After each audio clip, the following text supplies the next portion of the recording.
จริงเท็จประการใดนั่นก็อยู่ที่เราหลายคนหลายท่านก็ใช้วิจารณญาณในการรับข้อมูลข่าวสารจากยุคอดีตนับร้อยปีพันปีก็ได้นะครับเพราะว่าเหตุการณ์ของบ้านเมืองจากยุคอดีตจนถึงปัจจุบันของโลกใบนี้ที่เรียกว่ามนุษยโลกหรือว่าชาวชมพูทวีปของเราก็เห็นกันอย่างชัดเจนแจ่มแจ้งว่าเรื่องของศีลธรรมไม่กลับมาโลกาจะพินาศจริงจะพินาศด้วยเรื่องสิ่งใดในสมัยพุทธกาลที่เราได้เคยนำเล่าของสมัยพระเจ้าประเสนที่โกศลทรงสุบินก็คือฝันคืนเดียว16เรื่องก็เป็นการพยากรณ์จากองค์สมเด็จพระสัมมาสัมพุทธเจ้าว่าจะมีเหตุการณ์เกิดขึ้นในภายภาคหน้าอย่างไรถ้าเรามองถึงเรื่องนี้นะครับท่านผู้ฟังเรามาแบ่งปันกันในด้านความคิดเห็นปัญญาบารมีของแต่ละคนแต่ละท่านมีอยู่แล้วมากน้อยไม่เท่ากันนั้นสิ่งหนึ่งนะครับที่อาจจะเกิดขึ้นในช่วงที่ผ่านมาจนถึงขณะนี้และจะเกิดขึ้นต่อไปก็16ตอนในสุบินนิมิตนั้นเป็นเรื่องราวของบ้านของเมือง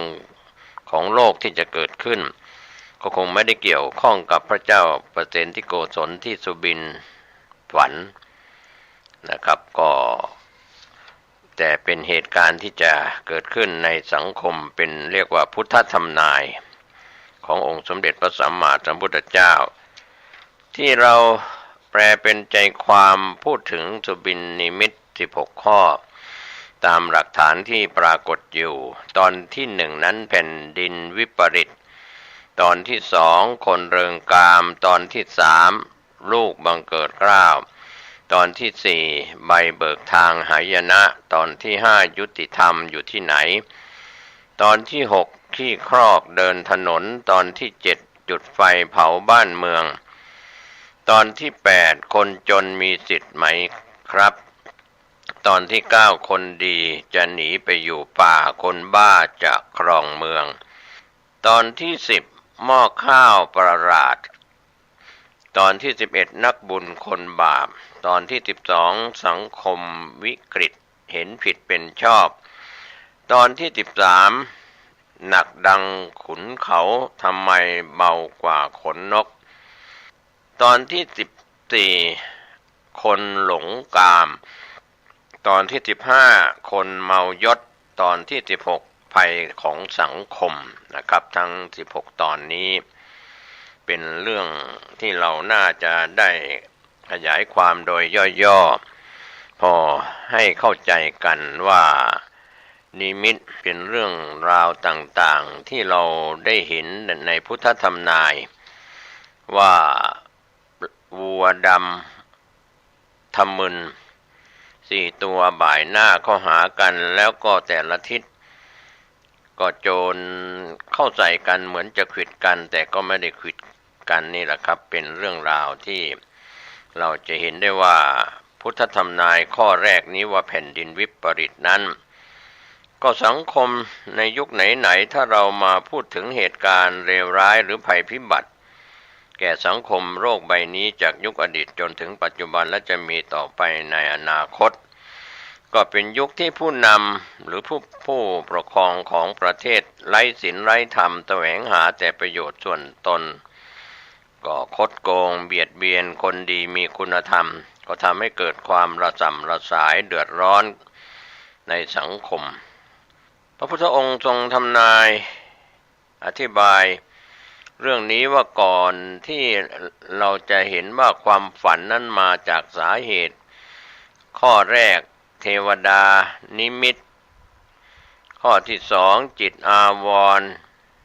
ข้อที่3รางสังหรณ์ข้อที่4ธาตุกำเริบ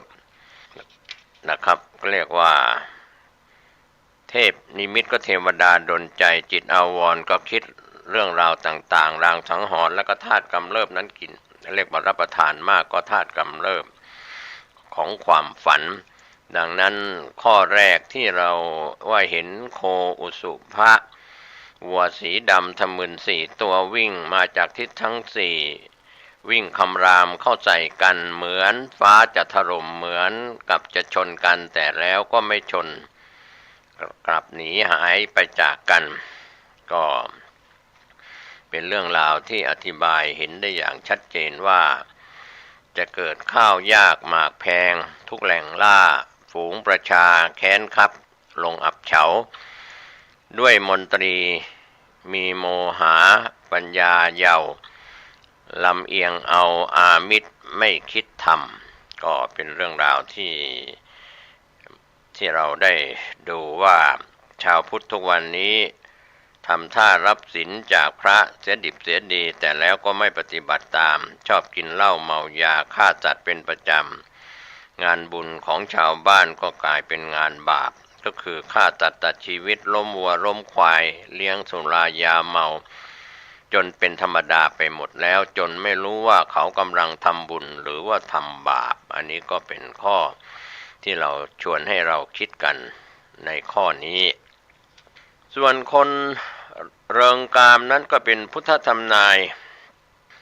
ข้อที่2ให้เห็นว่าเห็นต้นไม้พองอกได้คืบได้ศอกก็ออกดอกออกผลทั่วทั้งแผ่นดินนี่เปรียบได้กับคนเริงกามอย่างไรก็คือเรียกว่าเป็นเรื่องที่น่าแปลกปกติต้นไม้ก็ต้องโตใหญ่สูงกว่าหลังคาบ้านสูงชะลูดขึ้นไปมีดอกมีผลแต่ในความฝันนั้นต้นยังเล็กๆก็ออกดอกออกผลเต็มไปหมดอันนี้ก็เป็นคำอธิบายพุทธธรรมนายว่าเราจะเห็นได้ว่าทุกวันนี้โลกมีวัฒนาการก้าวหน้ามากขึ้นก็พยายามให้เทียมหน้าเทียมตากับต่างๆประเทศหรือว่านานาประเทศ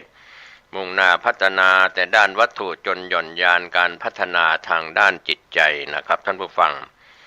ก็ปล่อยให้หายนะธรรมความเลวร้ายของชาวตะวันตกไหลบ่าเข้าสู่ประเทศอย่างเช่นประเทศไทยเป็นต้นวัฒนธรรมมันดีงามดั้งเดิมก็ถูกกลืนไปคนไทยนิสัยตื่นของใหม่เป็นทุนเดิมอยู่แล้วก็เรียกว่าไม่ใช่เฉพาะคนไทยพูดถึงคนทั่วโลกมีใครบ้าง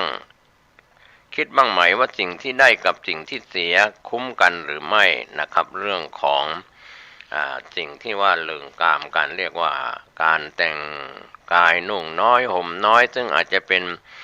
วัฒนธรรมของชาวตะวันตกแต่ประเทศไทยเราเป็นชาวตะวันออกก็มีเรื่องราวที่เราเห็นกัน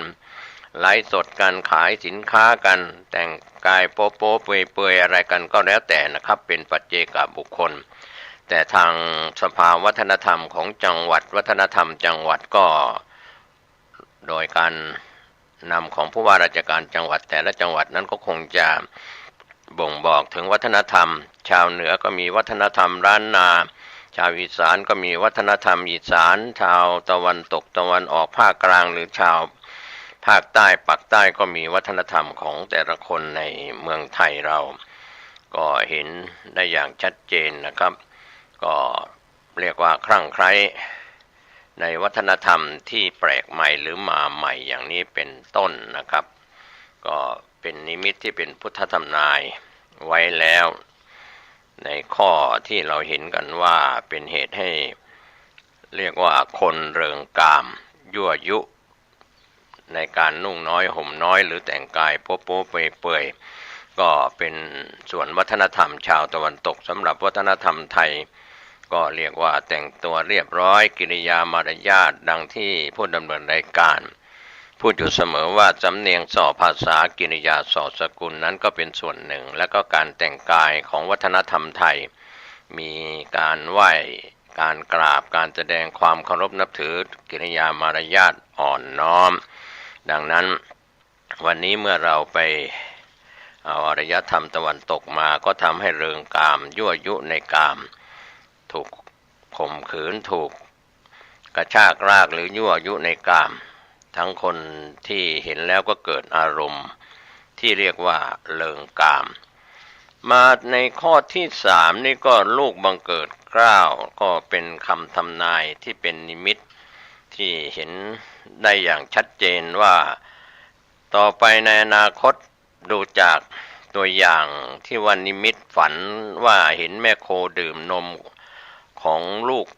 โคตัวเองทั้งที่เพิ่งเกิดมาได้เพียงวันเดียวนี่แหละก็มีคำพยากรณ์ของพระพุทธองค์ว่าต่อไปภายหน้ามนุษย์จะไร้ศีลธรรมความกตัญญูรู้คุณกตเวทีตอบแทนคุณนั่นก็จะหายไปลูกหลานแทนที่จะคอยเอาใจใส่ดูแลเลี้ยงดูพ่อแม่ปู่ย่าตายายพ่ออุ้ยแม่อุ้ยยามแก่ยามเฒ่าพ่อหม่อนแม่หม่อนอะไรยามแก่ยามเฒ่าก็ต้องเรียกว่าต้องให้พ่อแม่มาคอยขอความช่วยเหลือดังขอทานกับลูกเป็นเรื่องที่น่าเวทนานี่ก็เป็นนิมิตที่แก้ฝันคำทำนายของพระพุทธองค์ในข้อที่3ก็เรียกว่าวัวแม่วัวไปดื่มนมลูกวัวที่เกิดเพียงวันเดียวนะครับก็เรียกว่าผู้เฒ่าผู้แก่พ่อแม่ขอลูกขอหลานกินนะครับก็เป็นเรื่องราวที่สะท้อนดวงใจก็คงปรากฏแล้วในยุคปัจจุบันและก็จะมีต่อไปส่วนเรื่องใบเบิกทางคือความหายนะนั้นในนิมิตนั้นก็คือเห็นมนุษย์จับลูกวัวอายุน้อยๆลูกแง่นั่นนะครับเข้าเทียมแอกเทียมไถให้ทำงานก็ทำได้บ้างไม่ได้บ้างเพราะไม่เคยทำงานข้อนี้ก็มีคำพยากรณ์ของพระพุทธองค์ว่าต่อไปภายภาคหน้ามนุษย์จะไร้ศีลไร้ธรรมไม่เอาศีลเอาธรรมผู้ปกครองและผู้ถูกปกครองก็จะเรียกว่าเอาเด็กหรือคนหนุ่มคนมีอายุน้อยด้อยประสบการณ์มาเป็นผู้บริหารเป็นผู้นำประเทศเรื่องของยศถาบรรดาศักดิ์ก็จะข้ามหัวข้ามรุ่นเอาเด็กๆมาเป็นผู้บังคับบัญชาเอาผู้อาวุโสผู้สูงในการทำงานในเรื่องยศถาบรรดาศักดิ์ก็เมื่อคนเหล่านั้นยังหนุ่มยังแน่นก็ไม่มีความสามารถจะทำกิจการให้ลุล่วงไปได้เพราะว่าขาดประสบการณ์ดังนั้นวันนี้เราก็เห็นได้ว่าผู้ที่อาวุโสในการโยกย้ายในการปรับตำแหน่งเปลี่ยนตำแหน่งอะไรต่างๆก็เรียกว่าข้ามหัวข้ามรุ่นกันไปแล้วนะครับในส่วนของราชการเรียกว่าไม่อยู่ในสายตาส่วนนิมิตข้อที่5ความยุติธรรมจะอยู่ที่ไหนอันนี้ก็เป็นพุทธธรรมนายของพระเจ้าประเสนที่โกศลฝันข้อที่5นั้นเห็นม้าแปลกประหลาดมี2 ปากหิวกระหายน้ำลายฟูมปากไหลอยู่ตลอดเวลาก็มุ่งหมายถึงหญิงหรือชายพากันเอาข้าวมาป้อนกินเท่าไหร่ก็ไม่พอก็เป็นนิมิตที่พระพุทธองค์ทรงพยากรณ์เรื่องนี้นะครับว่าความยุติธรรมอยู่ที่ไหนก็อธิบายพุทธธรรมนายของพระพุทธองค์ข้อนี้ว่าอนาคตนั้นมนุษย์จะไร้ศีลไร้ธรรมผู้คนก็จะมัวเมารุ่มหลงในโลกียะสุขมากขึ้นจิตใจก็จะเสื่อมทรามเบียดเบียนกันเรียกว่าโหดร้ายทารุณมากยิ่งขึ้นนี่แหละ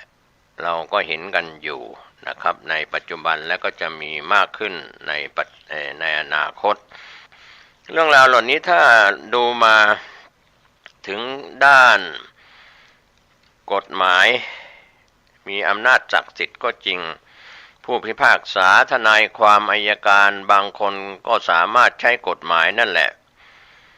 ซึ่งเป็นตัวบททำให้เกิดความเรียบร้อยลุล่วงไปด้วยดี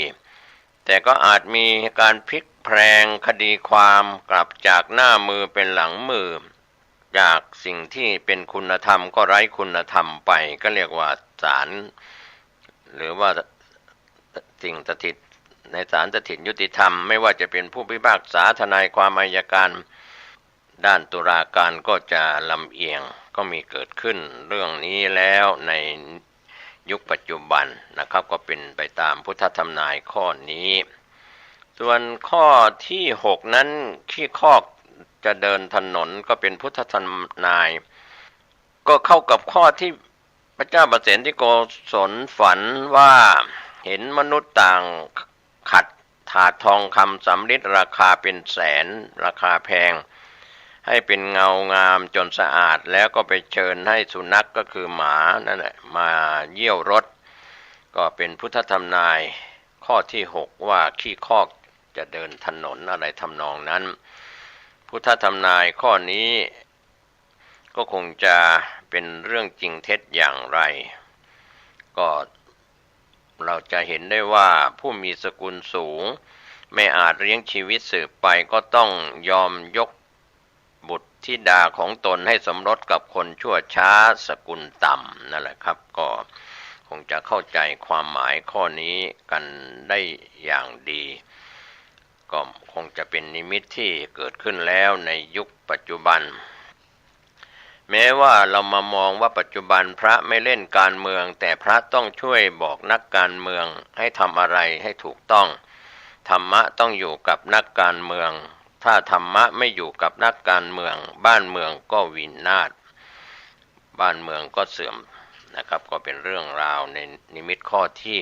6ส่วนนิมิตข้อที่7นั้นจุดไฟเผาบ้านเมืองก็นิมิตส่วนนี้ก็เห็นชายคนหนึ่งนั่งฟั่นเชือกที่ทำด้วยหนังสัตว์อยู่แล้วก็หย่อนเชือกที่ฟั่นลงไปใต้ตั่งฟั่นไปหย่อนไปหารู้ไหมว่าภายใต้ตั่งนั้นก็มีนางสุนัขตัวหนึ่งเคี้ยวหนังที่ฟั่นเป็นเชือกกินจนไม่มีอะไรเหลือชายที่ฟั่นเชือกนั้นก็ฟั่นไปจนเหนื่อยเจียนตายแต่เชือกก็ไม่ยาวสักทีอันนี้ก็เป็นเรื่องของการจุดไฟเผาบ้านเมืองเป็นนิมิตข้อที่7ก็เป็นเรื่องอันตรายก็เรื่องนี้มีข้อสังเกตในพุทธธรรมนายตอนนี้ว่าข่าวการผิดศีลข้อ3มีเป็นประจำจนเป็นเรื่องธรรมดาสามัญไปแล้วเล่นชู้สู่หญิงสู่ชายเรียกว่าชั่วกันจนเป็นปกติวิสัยอะไรอย่างนี้สิ่งมอมเมาด้านกามารมณ์ก็มีมากจนยากที่จะยับยั้งได้นะครับ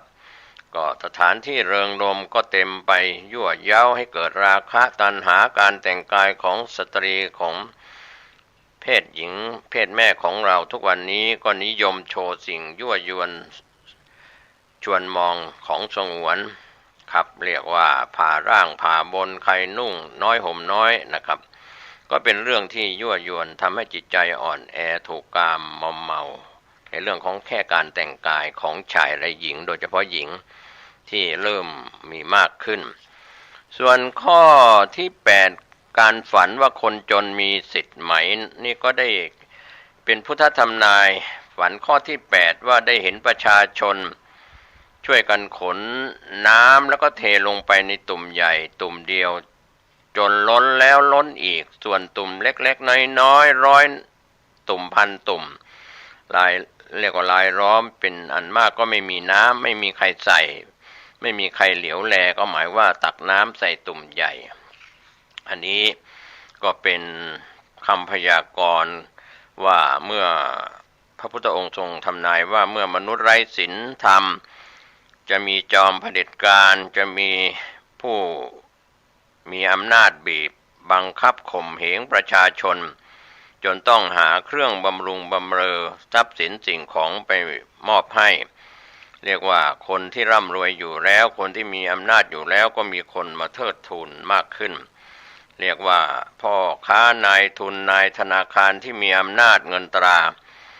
ก็หาทางดูดเอาทรัพย์สินเงินทองของชาวไร่ชาวนาชาวสวนด้วยเล่ห์กลต่างๆเอารัดเอาเปรียบกับระดับรากหญ้าคนที่รวยอยู่แล้วก็รวยเหลือล้นคนที่จนอยู่แล้วก็เจียนตายสังคมไร้ศีลไร้ธรรมมนุษย์อยู่กันอย่างสับสนจนมีความทุกข์เกิดขึ้นมากมายอันนี้ก็เป็นนิมิตข้อนี้ที่เตือนจิตเตือนใจพวกเรานะครับก็คงเป็นอุทาหรณ์เกิดขึ้นแล้วส่วนความฝันข้อที่9คนดีจะหนีไปอยู่ป่าคนบ้าจะครองเมืองอันนี้ก็จากความฝันของพระเจ้าประเสนที่โกศลที่ว่าได้พบสระโบกธรณีหนองน้ำกว้างใหญ่แล้วก็ลึกแต่ตรงกลางสระ ขุ่นข้นเป็นโคลนตมส่วนริมสระนั้นทั้งที่ฝูงสัตว์หลายชนิดลงอาบกินย่ำอยู่เสมอแต่ริมสระกลับใสแจ๋วเย็นสะอาดพุทธทำนายข้อนี้ความฝันของพระเจ้าประเสนที่โกศลข้อนี้พระพุทธองค์ทรงพยากรณ์ว่าจะเกิดภายหน้าเหตุร้ายเหล่านี้เมื่อมนุษย์ไร้ศีลธรรมชนชั้นปกครองที่มีอำนาจก็จะข่มเหงบีบคั้นทารุณแก่คนสุจริตรังแกคนดีก็หนีเข้าป่าคนทุจริตก็เป็นคนบ้าอยู่ในเมืองนะครับก็เป็นเรื่องในเมืองหลวงนั้นก็จะเหมือนกลางสระของสระน้ำนั้นจะมีแต่สิ่งสกปรกเน่าเหม็นเรียกว่าควันพิษท่อไอเสียรถยนต์หรือโรงงานอะไรต่างๆก็มากมายไปด้วยโจรในเมืองส่วนชนบทนั้นก็เรียกว่าไม่มีใครอยากจะไปอยู่อาศัยแต่ว่าเขาก็จะหนีเข้าป่าคนดีก็จะหนีเข้าป่าเพราะว่าไม่มีสิ่งที่เป็นความขุ่นมัวเป็นความใสสะอาดโดยธรรมชาติช่วยเหลือส่วนหนึ่งคนดีก็จะหนีไปส่วนความฝันข้อที่10หม้อข้าวประหลาดก็คือพระเจ้าประเสนที่โกศลฝันข้อที่10ว่าเห็นคนหุงข้าวแล้วก็ปรากฏว่าข้าวที่หุงในหม้อเดียวกันสุกบ้างดิบบ้างเปียกบ้างแฉะบ้างในหม้อเดียวกันคำทำนายก็หมายถึงพระพุทธองค์ทรงพยากรณ์ว่าต่อไปภายภาคหน้าก็จะคน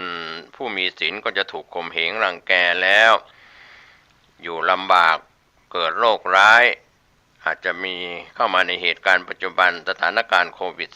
-19 รักษาหายบ้างไม่หายบ้างล้มตายกันบ้างเพราะความสกปรกแห่งจิตใจและสิ่งแวดล้อมของมนุษย์ก็เรียกว่าครอบครัวยังหาความพอดีไม่ได้เพราะไร้ศีลไร้ธรรมก็เข้าข่ายว่าพ่อกินเหล้าแม่เล่นการพนันลูกสาวบ้าแต่งตัวลูกชายเจ้าชู้ใช้เงินเปลืองนี่ก็คือข้าวหม้อเดียวกันในบ้านหลังหนึ่งในสถาบันครอบครัวก็หาอะไรดีไม่ได้ส่วนความฝันข้อที่11นักบุญคนบาปพระเจ้าประเสนที่โกศลฝันว่ามีประชาชนพวกหนึ่งนำแก่นจันทร์อย่างดีมีราคาสูงเป็นจำนวนมากเอาไปแลกกับนมเปรี้ยวอย่างเร็วๆราคาถูกเพียงหม้อเดียวเท่านั้นความฝันในข้อนี้ของพระเจ้าประเสนที่โกศลก็เป็นเรื่องที่พยากรณ์ในภายภาคหน้าของพระพุทธองค์ว่านักบวชในศาสนาจะได้ศึกษาเล่าเรียนธรรมวินัยของตถาคตมีวิมุตติซึ่งเป็นคุณค่าอันล้ำเลิศของการหลุดพ้นแล้วก็พากันเอาไปแลกลาภสักการะเห็นแก่ปากแก่ท้องแม้เพียงเล็กๆน้อยๆเอาคำสอนคือพระธรรมเทศนาคำสอน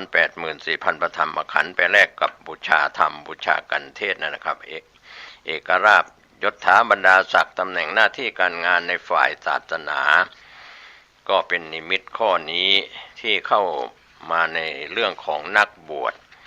ส่วนข้อที่12สังคมวิกฤตเห็นผิดเป็นชอบก็เป็นความฝันในส่วนที่เกิดขึ้นกับพระเจ้าประเสนที่โกศลก็เรื่องราวเหล่านี้เป็นภัยที่เกิดขึ้นเราอาจจะมองข้ามไปเห็นน้ำเต้าแห้งกรวงปกติน้ำเต้าจะลอยน้ำได้แต่ว่าน้ำเต้านั้นจมน้ำนี่ก็เป็นนิมิตหมายพยากรณ์เรื่องที่จะมีในอนาคตเช่นเดียวกันเรียกว่าสังคมวิกฤตเห็นผิดเป็นชอบคนที่ยกย่องชมเชยก็ไม่ควรไปยกย่องชมเชยเพราะทำผิดศีลผิดธรรมควรที่ยกย่องชมเชยมีศีลมีธรรมก็ถูกตำหนิติเตียนถูกรังแกอย่างนี้เป็นต้นเป็นตัวอย่างก็เป็นความฝันแต่ละข้อนะครับที่เราเห็นพอมาถึงข้อที่13หนักดังขุนเขาทำไมเบากว่าขนนกก็ยุคใดสมัยใดผู้นำมีศีลมีธรรมซื่อสัตย์สุจริตบ้านเมืองก็จะสงบร่มเย็นแต่ถ้าไม่มีศีลมีธรรมบ้านเมืองก็ระส่ำระสายดังความฝันว่าเห็นก้อนศิลาก้อนหิน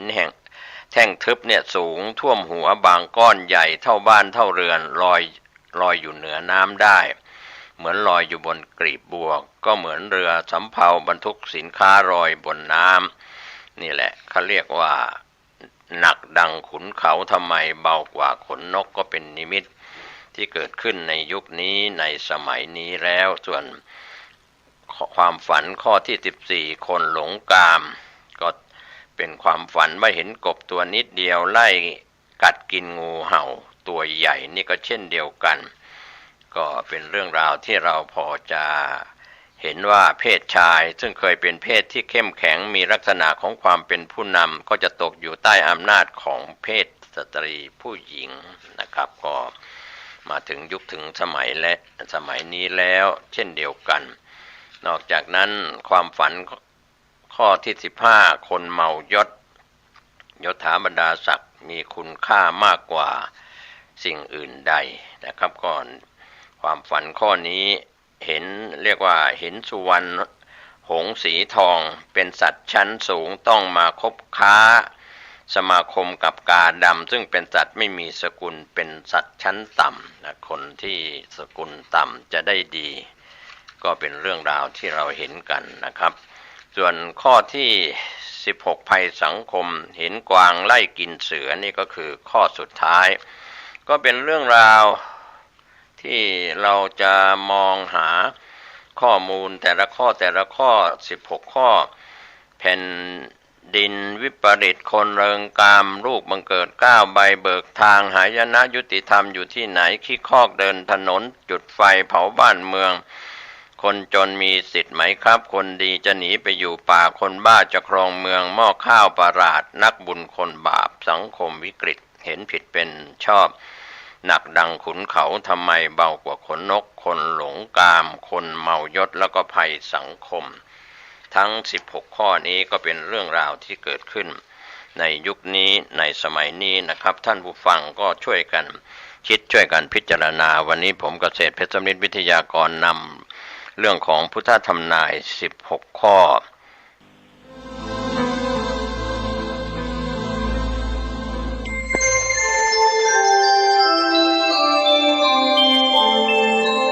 ขณะนี้ท่านกำลังฟังสถานีวิทยุกระจายเสียง FM 104.5 เมกะเฮิรตซ์